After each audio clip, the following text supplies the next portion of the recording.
Zdaj pa lahko počasi začnemo. En lep dober večer tudi v mojem imenu. Moje ime je Hiša, jaz sem ustanovitelj in direktor Zavoda Kulturna rezidenca Podlog pod Bohorjem, bolj poznano na socialnih omrežjih kot Hiša Podlog.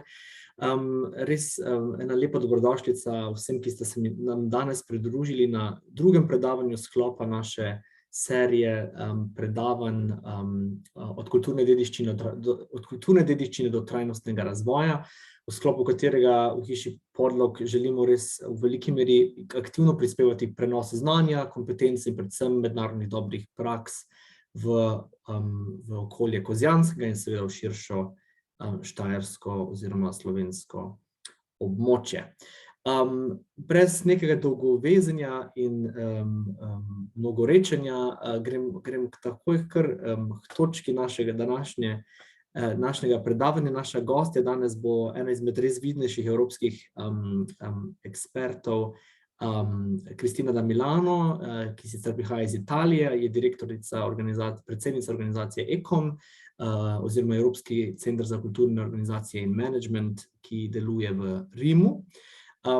Cristina je prav tako članica našega mednarodnega posvetovalnega odbora in zato smo še posebej veseli in ponosni, da je danes namenila dobro urico časa, da pove nekaj več o osrednji temi, ki bo predvsem o kulturni dediščini, ki je njeno ekspertno področje, kot priložnost za strateški razvoj destinacij in občinstva. Kot že v prejšnjem tednu, naj bo pravilo tudi tokrat, če bodo kakršnakoli vprašanja, lahko jih napišete v chat tekom webinarja ali pa jih prihranite za konec, ko bo Cristina z veseljem tudi odgovorila na specifična vprašanja. Tako, sedaj pa preklopim še v angleščino in povabimo Cristino k pogovoru. Na žalost bomo morali opravičiti, danes imamo rahlo tehnično težavo, ker Cristinina kamera na žalost ne dela, tako da boste videli žal samo njeno prezentacijo in ne tudi Cristine. Bomo pa v chatu poslali njeno zelo prijetno fotografijo, tako da lahko vsi saj preko vizualizacije lahko vidimo oziroma si predstavljamo, kdo je pred nami nam predava. Tako, a very warm welcome to you, Cristina. I just made a very short introduction about your background, and now I'll be very happy to invite you to share your presentation. I would also, as I noted to everyone, your camera is unfortunately not working, so I've excused that, and I will definitely post a picture of you in the chat so everyone can see you, at least through the picture. Thank you very much, Matic. Perfect. I make you a host now so you can share it. Thanks a lot.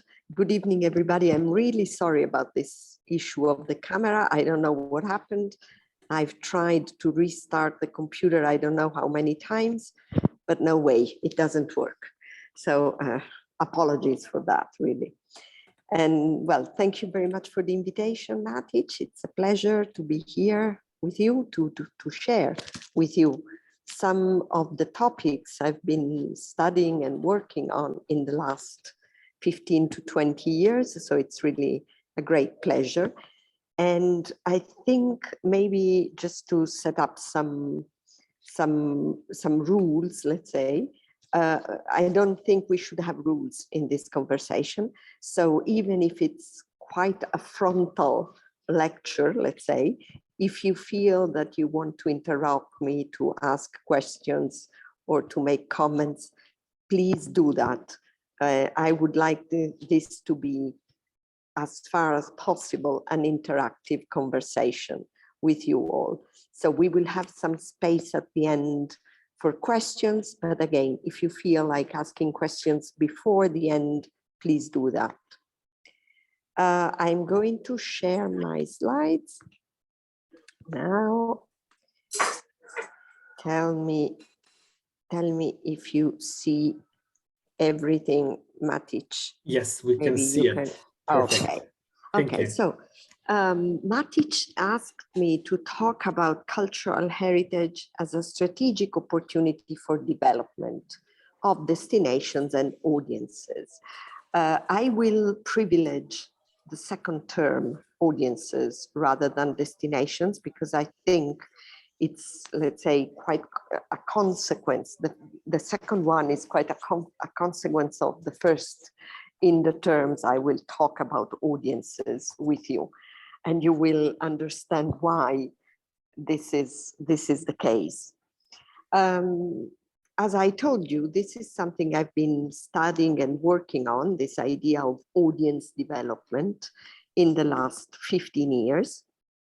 But first of all, I think it's quite important in order to frame it, to let you know what I do think audience development is not. And that's why I start with this image, because it helps me to share with you my ideas about what, well, not only mine, but let's say general ideas, at least in the European context, because another very important thing to remember is that we are talking about a feature of European cultural policies, so not the rest of the world, but what's going on in Europe. And this image helps me in telling you what audience development is not. It's not about forcing people to enjoy culture. It's about free choices of cultural consumption. And of course, you might tell me nobody's forcing anybody in joining or participating in cultural activities, but I am referring here also to some sort of patronizing attitude that some of us who work in the cultural field sometimes have.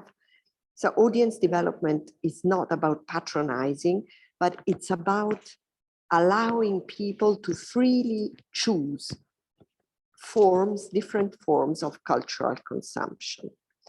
It's about all of us and not just the red fish that you see in the bowls here in that picture. And this is a very important point. Audience development is about creating a bridge between cultural organizations, cultural institutions, and society as a whole. So not just those who are cultural consumers, naturally, let's say. It is mainly about local communities. So why am I saying that? Because I mentioned the fact that audience development is a bridge between cultural institutions and organizations and people.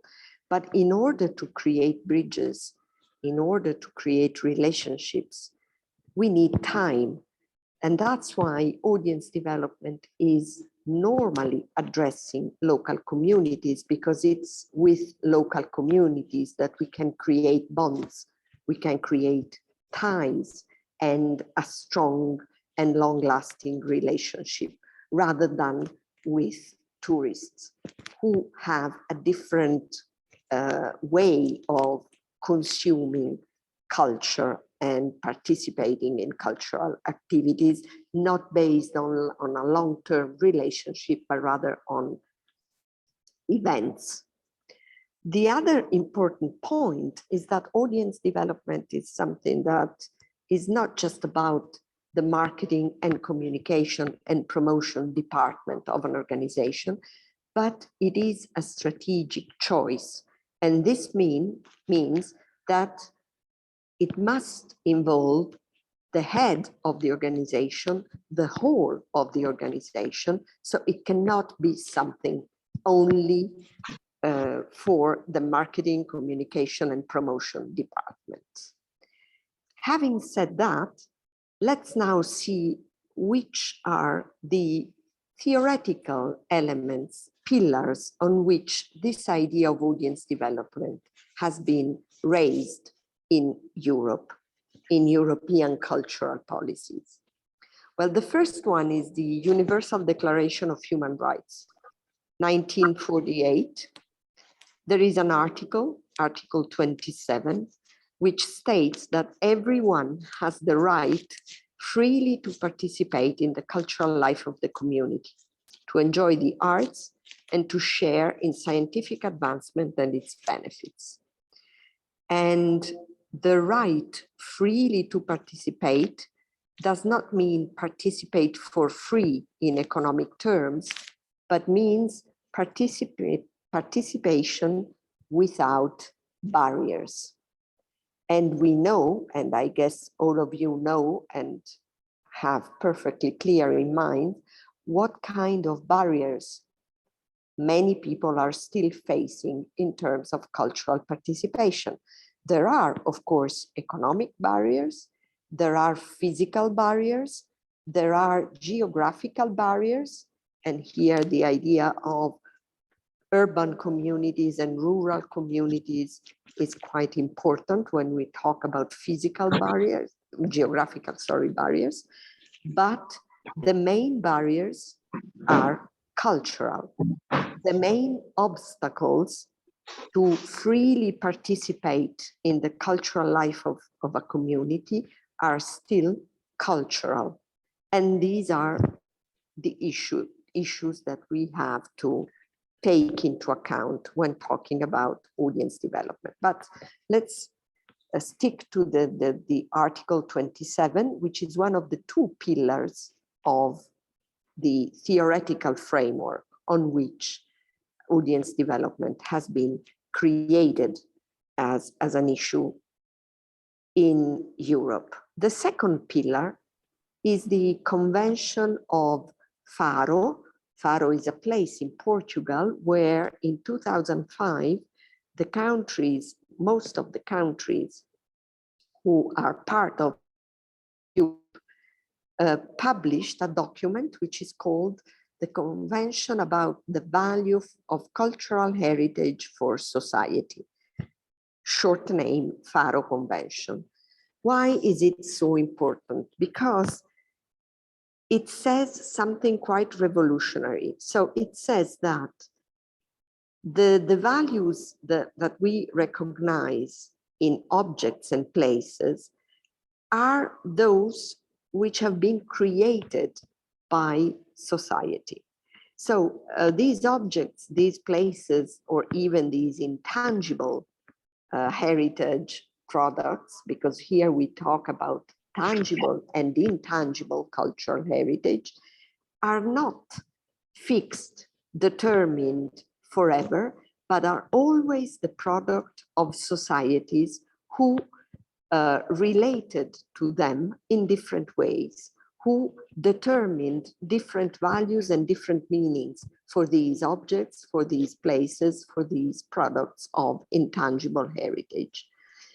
What does it mean? It means that people and society are extremely important in determining the values of heritage, which of course has also a value in itself, but this value changes constantly because it depends on how communities look at it, on how communities see it, on what communities perceive about this heritage. And this also implies in the FARO Convention a sort of shared responsibility between public and private sectors in obviously preserving heritage, but also in allowing different meanings of heritage to be conveyed, to be shared, to be communicated.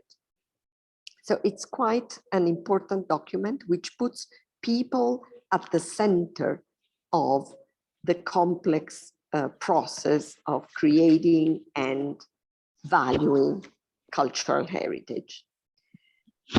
But I mean, these two principles are beautiful principles that I think we could all share very easily. But let's say that reality is quite different. These are data of cultural participation in Europe, and they date back to 2019.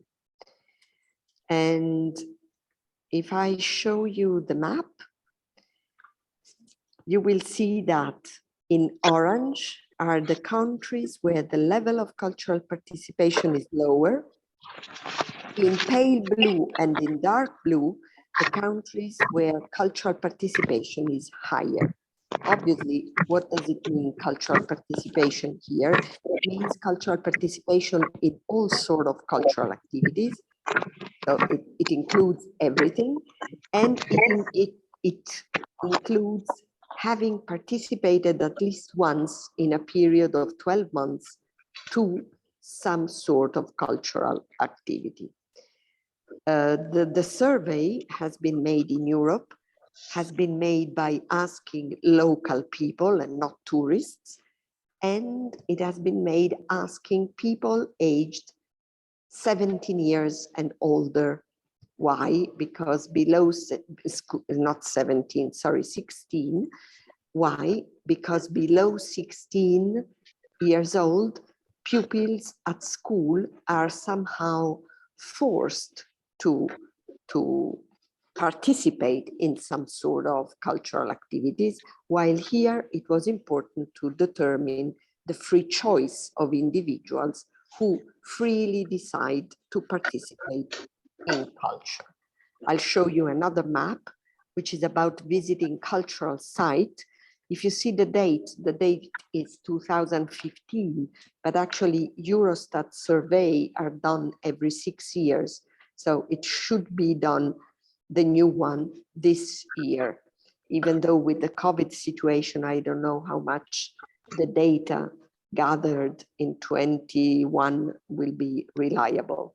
Anyway, even this map shows something interesting and, well, to a certain extent difficult to understand, because if you see the countries in very pale blue are countries in which cultural participation is below 35% of the population, while in dark blue, the percentage is much higher. Obviously, here there are at stake issues such as cultural policies, educational policies, resources available, but mainly I would say it's a matter of priorities. I don't believe it's just a matter of resources. It's rather a matter of how resources are allocated. So which priorities have been chosen from a political point of view. Another very interesting point emerging from the survey is that when asked which ones were the main reasons for not participating in cultural activities, most of people in different sectors, cinema, live performances, cultural sites, most of people said lack of interest. And then, of course, there are financial reasons, lack of proximity, the geographical barriers I was mentioning before, and then other reasons normally are lack of time or other lack of information, things like that. But if you look at the orange quota, lack of interest, this is exactly our problem. This is the problem that audience development policies are trying to overcome. I don't know if you have questions or comments on that, because I cannot really see you while sharing my screen. No, I don't think it's a question, but if you could just press and mute everyone. That I think there is one and I cannot mute it. I will. Perfect. Let me try to find.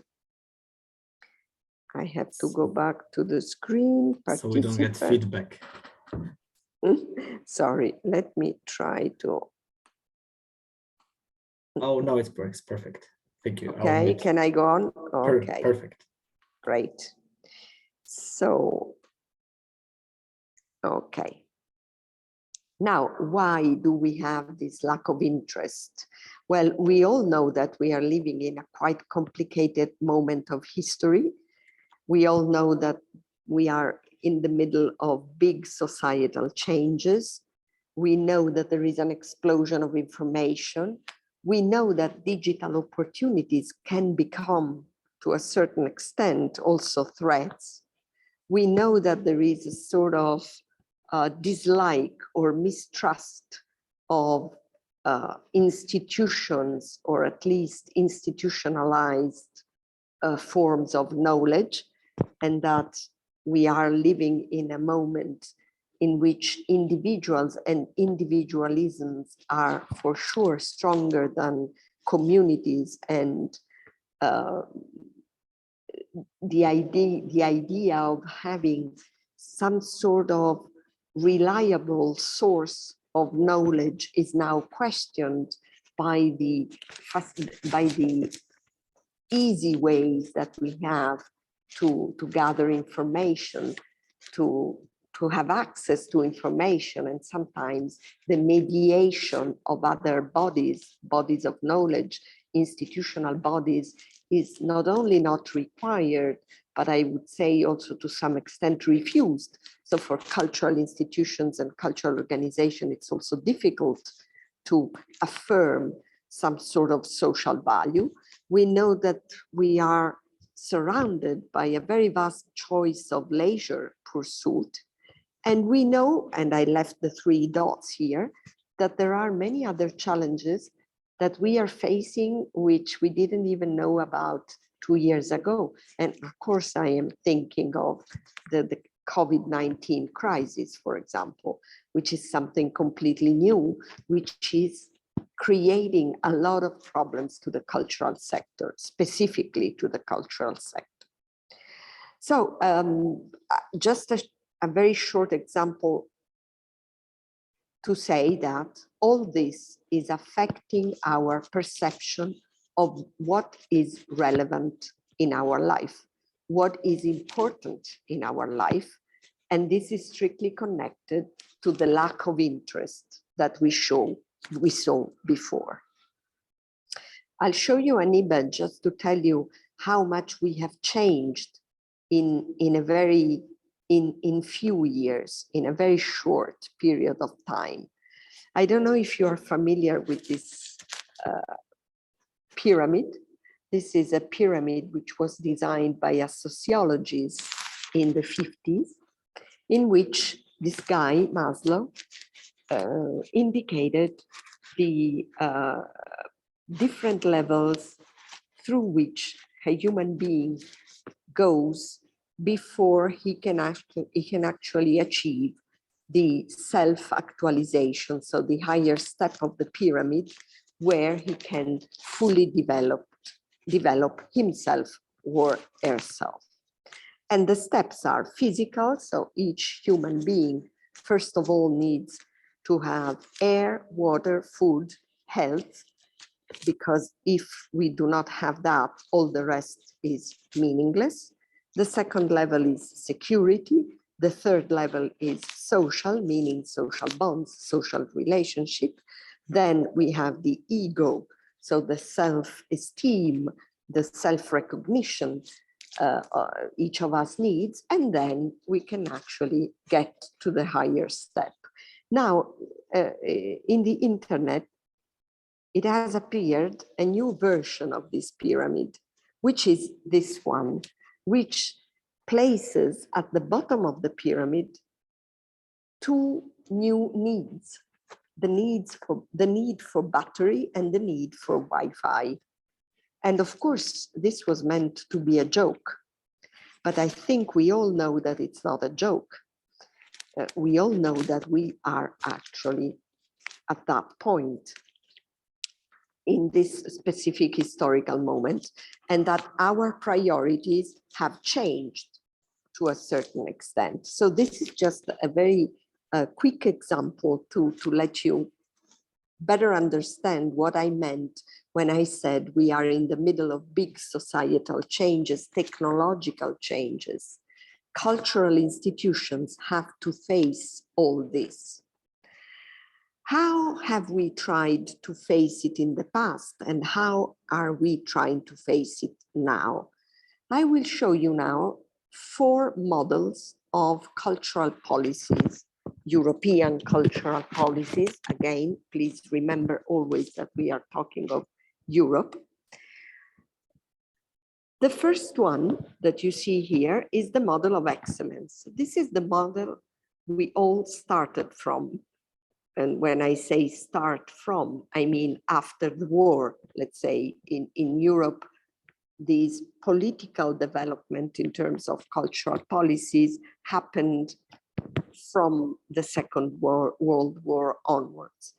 But let's say the cultural policy model we started for is the model of excellence, meaning that these big cultural institutions, powerful cultural institutions, were the repositories of excellence, and people referred to them as followers, refer to a sort of religion, as followers go to a church in a way. So those who loved art, culture, and cultural activities knew exactly what kind of excellence models they had in front of them, and they referred to that in the attitude of followers.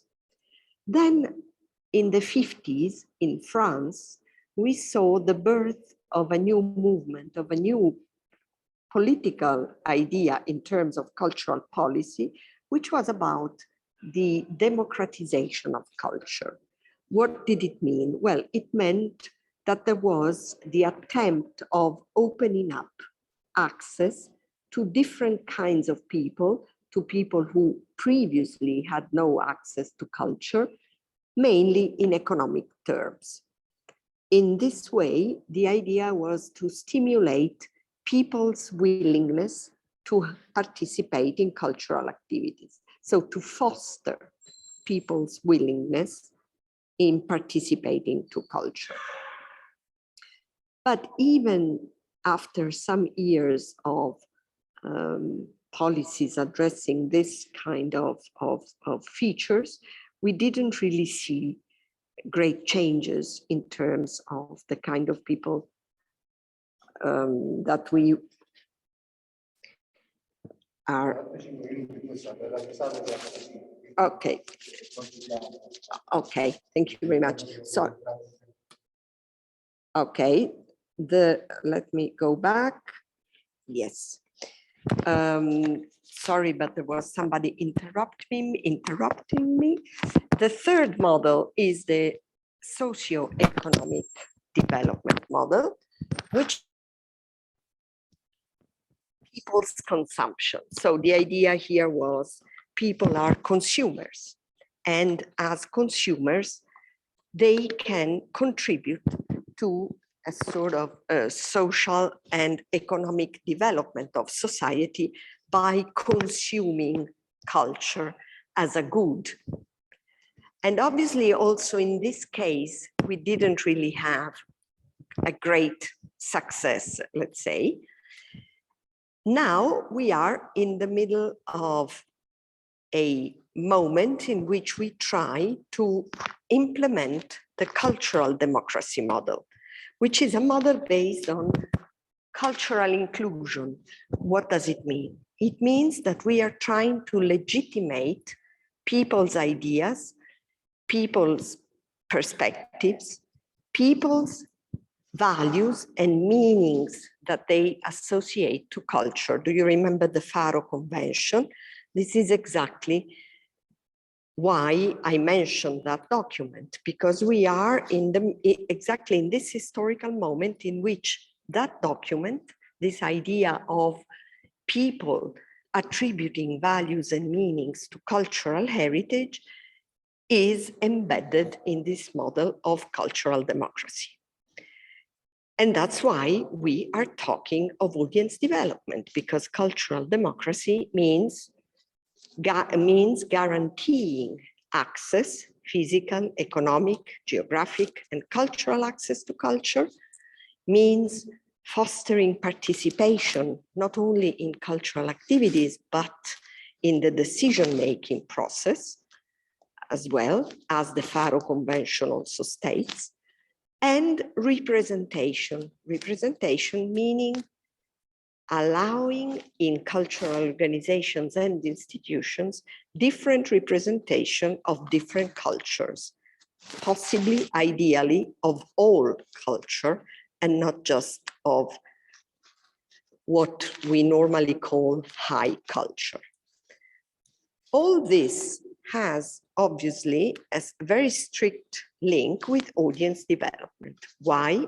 because audience development has been defined by the European Commission as a strategic, dynamic, and interactive process of making culture widely accessible.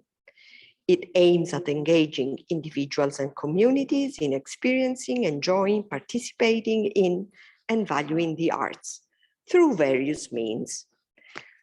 And the various means can be the digital tools, the co-creation, different kinds of partnerships. So many different means and tools that we are going to see in a following slide.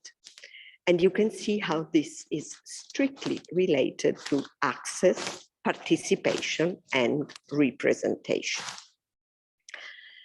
But this also means that it has to be clear that audience development is a strategic approach. So it's something that has to invest the whole of the organization and not just a part of it. It is something that addresses traditional and new audiences. It uses different tools and strategies. It requires time. It's a process, meaning it requires time, resources, professional competencies, and the last thing that I underlined in red here, it is a trigger for change. So organizations must be ready to accept expected and unexpected changes that might come for a process like that, because it really questions the aim of the organization. Why is the organization doing that? What does the organization want in terms of relationship with audiences? So it is strategic, and it can generate quite radical changes as well. So it's not an easy process. There are different approaches that can be used. An organization can decide to work to increase its audiences or to deepen the relationship with its audiences, which means strengthening the relationship, offering them something unusual, something different, something which really helps in strengthening and deepening this bond with audiences, or diversifying audiences, which is a very complex issue. It's about trying to create this relationship with people who have no contact with the arts and culture, who are very far away from the organization and from cultural organizations and institutions in general, who are in difficult situations and sometimes even hostile. So if an organization decides to go for the diversification of its audiences, it must do that very carefully and with a very solid reason for that, having reflected on that, because it's a very complex and difficult issue. Audiences can be identified to this respect as audience by habit. The red fish I showed you in the first image, those who usually attend and have no particular barriers to culture. Audience by choice, those who, let's say, are not used to participate, but they don't really have strong barriers which prevent them for doing that. They don't have any particular social or cultural disadvantage. And third, audience by surprise, those who are very far away from cultural participation, which are in situation of exclusion for economic, physical, or social factors. And they are, let's say, those who are part of that diversification policy I was mentioning before. Having said that, let's have a look at the main strategies that can help us in implementing an audience development strategic plan. Well, the first strategy is about place. physical and virtual places can help a lot in getting in touch with some sort of audiences. Some places can be very unfriendly, and it's not so difficult to turn them into friendly spaces in order to welcome other kinds of visitors and not just those who are used to those places. I think of traditional cultural institutions, for example. Another strategy is that of programming. Obviously, the kind of cultural program that I offer to people determines very much the kind of people I want to have a relationship with. So programming is the core business of a cultural institution or organization, and it indicates clearly what kind of audience I want to engage with. Co-creation. Well, co-creation is a very powerful tool to engage people, but it's also quite risky because co-creation means losing a bit of power. It means giving power to other people rather than the experts. So it means a great capacity of finding a balance between what can I allow as an organization, what I want to allow as an organization in terms of co-creation. So again, it's not an easy process. It's not an easy strategy, very powerful. It is brilliant results, but it has to be done in a very thoughtful way. Then data, gathering of data. This is an important strategic feature of audience development. We need to know the people we want to engage, and we need to know their motivations. So we need to gather not just quantitative data, but qualitative ones. We need to know what they want from us, what they like, what they dislike, how they are willing to spend their free time, for example. Digital, well, digital can be a very powerful tool to engage people, but we have to be aware that digital is a tool normally. We need content to be part of digital tools, and we need to be aware that for some groups of people, digital can be a barrier, for example. So it's not always facilitating, but it's sometimes a barrier. Capacity building is another important feature of audience development. We need people working in institutions to be aware of all these changes, of all these also new issues in terms of cultural policies. We need them to be able to work in transversal ways, transsectoral ways, opening up to other disciplines, to other sectors. So capacity building is crucial. Institutions need to invest in capacity building. And partnership, because if you want to be relevant for society, you have to step out the door. You have to stop being in the ivory tower and go outside and try to connect with other people, other institutions, other organizations. Audience development also means organizational change, means having people in charge of it, means having, if not a department, at least some people who can be, as I said, in charge of it. Now, how do we link all this with sustainability? Well, what we have discussed about that is obviously linked to the mission and vision of cultural organizations. And this, I hope, is quite clear. But it has to do with the principles of accountability and social responsibility of cultural organizations, because in a way, there is an ethical framework here. We are talking of guaranteeing to everybody the right to participate in cultural activities. So according to its mission and vision, every cultural organization should be accountable for that. And it's also about social and cultural sustainability, as well as economic sustainability of cultural activities.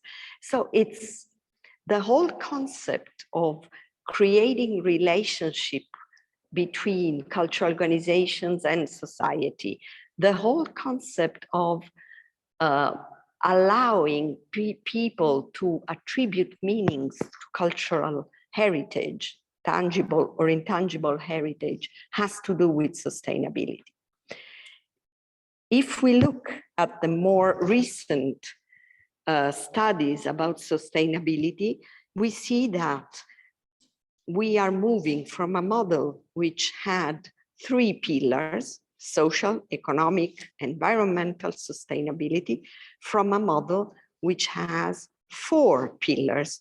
And the first one is human society sustainability, in which culture and cultural organizations are absolutely one of the main actors.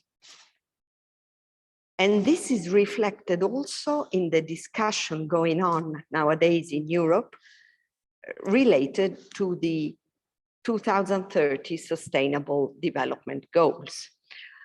Why am I saying that? Because obviously culture is not explicitly mentioned in those 17 goals, but culture is absolutely transversal to most of them. And cultural institutions have a great deal of responsibility on the one hand, but also power on the other hand, to convey messages such as quality education, gender equality, sustainable cities and communities, which is number 11. But even responsible consumption and production can be a topic for a museum or a cultural institution. Peace, justice, and strong institutions, partnerships, good health and well-being. We are now recognizing more and more the role of culture as a source, a very powerful source of well-being.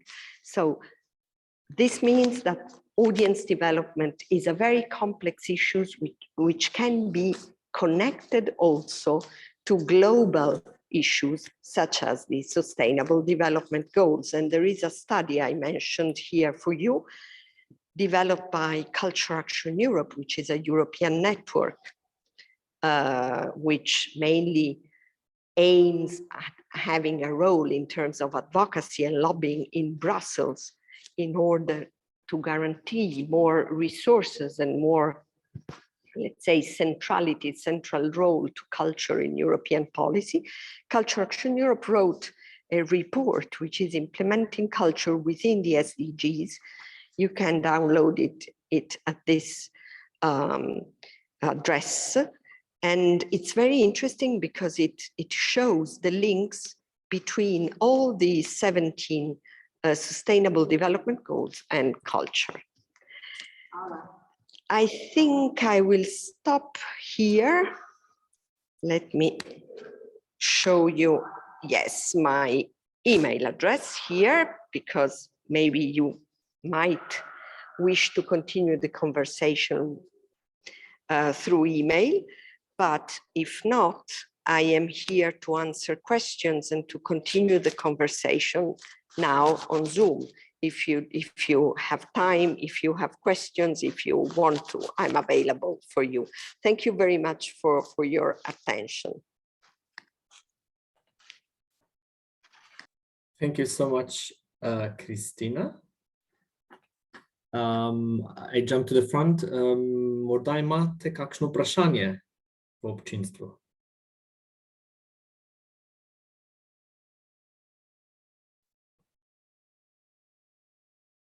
Mogoče počakamo. We maybe wait a little bit, Cristina, to warm up the audience, and then I actually have a question. Obviously, we go quite some time back when I was still a bit more active also on the audience development front, And at that point, just the report just came out that you mentioned. And what I find very interesting is particularly the connection between the place, as one of the prominent aspects, but also the connection to the, in a way, the human rights dimension of the link between human rights and the access to culture being one of the core fundaments, actually.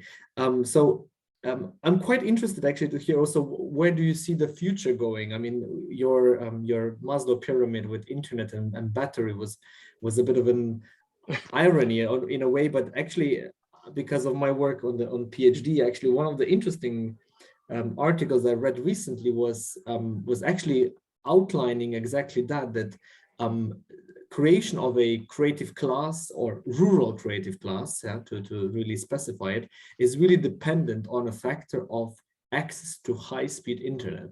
How do you actually see also the role of I mean, culture and cultural heritage in playing a bigger role in that kind of rural creation of creative class? This is a very interesting and complex topic, and I knew you would have had an intelligent question. But obviously, I mean, there have been discussions on that, because normally there is a polarization of culture and cultural resources in urban contexts, obviously, and not in rural ones. I truly believe that, for example, digital tools might help us going beyond some geographical barriers, which are also of this, because obviously one of the reasons is the infrastructure, is the difficulties in having connections and things like that. So some of these issues can be overcome, let's say, by technology, but I think it's much more a cultural problem of recognizing that culture and cultural expressions can be found also elsewhere. It's this idea of legitimization that I mentioned when I mentioned the cultural inclusion policy model, which is really about legitimize all forms of cultures and not creating ranks or grades, and considering, let's say, some forms of culture, some cultural institutions as real culture and others as something different. I think this would really help the idea of going beyond separation between urban and rural contexts. Yeah, very interesting. And if I can follow up on that, actually, I mean, your involvement with Cultural Action Europe and how long do you actually, I mean, this duality, I mean, the almost discriminatory role of relationship between the rural and urban centers, particularly when we're looking from the perspective of culture, how long do you think this gap will remain? I mean, is a new European policy, and obviously there is a rural agenda is very high on the agenda in Brussels now. It's, I mean, it's part of a portfolio of a commissioner. I mean, is it feasible to actually really think that this discriminatory relationship, particularly towards the rural communities and rural creative sphere, will I mean, close up at some point? I am confident also because I think the COVID crisis somehow accelerated the process. I think people are rediscovering other forms of life, which do not necessarily have to happen in urban contexts, meaning that there will be movements from urban contexts to more rural ones, appreciation of them, and therefore generation of, let's say, new cultural hubs also in different areas. So I think even the policymakers will be forced to speed up on this process. So I'm quite confident. Very interesting. Imamo morda še kdo drug kakšno vprašanje? Vljudno vabljeni, lahko tudi vprašate v slovenščini, pa bomo facilitirali potem v angleščini, če je to preferenca. Ja, pozdravljen, Matic. Jaz bom kar v slovenščini.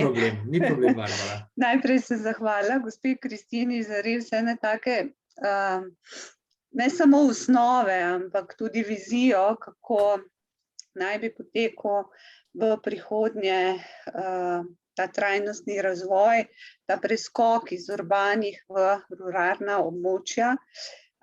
Moram reči, da čist moja izkušnja letošnja ali pa v tem obdobju covida je ravno ta, da kot ponudnica ene take avtentične, butične, individualne nastanitve tu na Kozjanskem opažam ravno veliko potrebo ljudi, da se umaknejo iz nekih urbanih, prenasičenih območij na podeželje, ampak da hkrati ob tej avtentičnosti podeželja so tudi, rekla, še vedno povezani. To, kar smo se zdaj pogovarjali, ta potrebna infrastruktura je predpogoj za razvoj tudi nekega trajnostnega turizma na podeželju.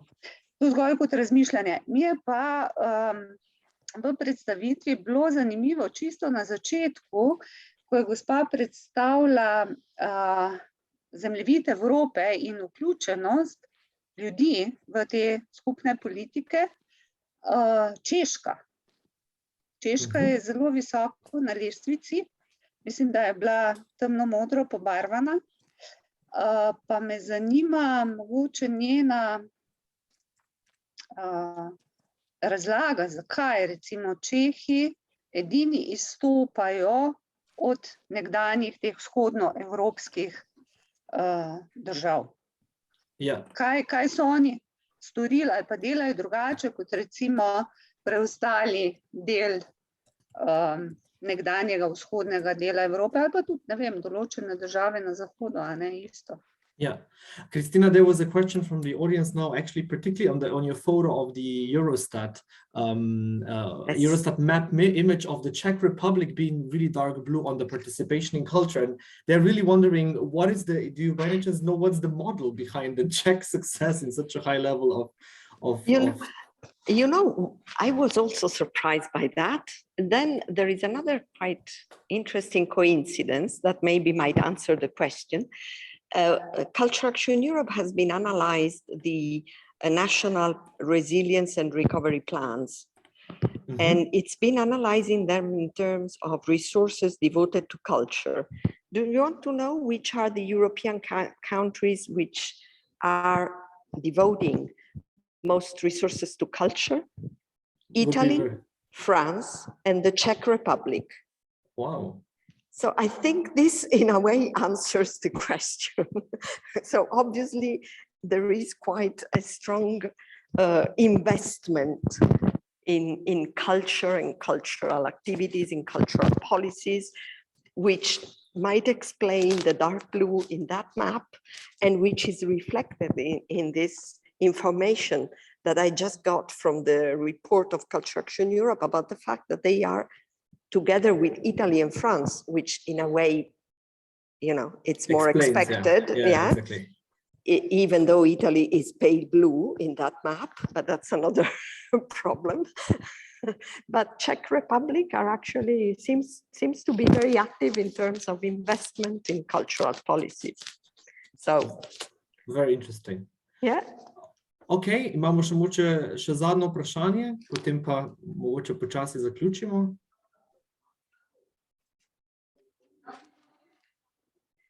Okay.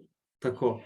So we don't have any remaining questions. Then, Cristina, I really want to once again thank you for your time, for your very valuable presentation, and we really hope to see you again soon, also in Šentjur, in Kozjansko region at some point physically. Yes, I hope so. Thank you very much indeed. It's been a pleasure, and I wish you all the best for your endeavor. And greetings to all of you. Thank you for the attention. Thank you so much, Cristina. Iskrena hvala tudi vsem vam. Za konec pa še povabilo z moje strani, da se nam pridružite tudi v prihodnjem tednu, ko gostimo našo drugo sogovornico.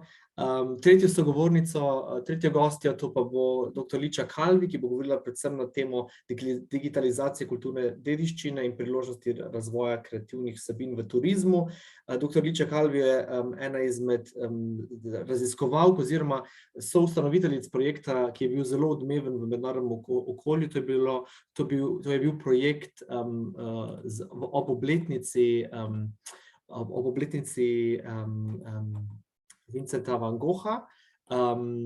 Becoming Vincent je bil projekt, ki je bil podprt tudi na evropski ravni in zelo uspešen, s katerim so res v zelo zanimivem kontekstu v bistvu aktualizirali Vincenta van Gogha in njegovo življenje v bistvu neko dimenzijo 21. stoletja. Tako da upam, da se vidimo v prihodnji torek. Še enkrat iskrena hvala za vašo pozornost in kmalu upam, da na virtualno snidenje prihodnji teden. Najlepša hvala.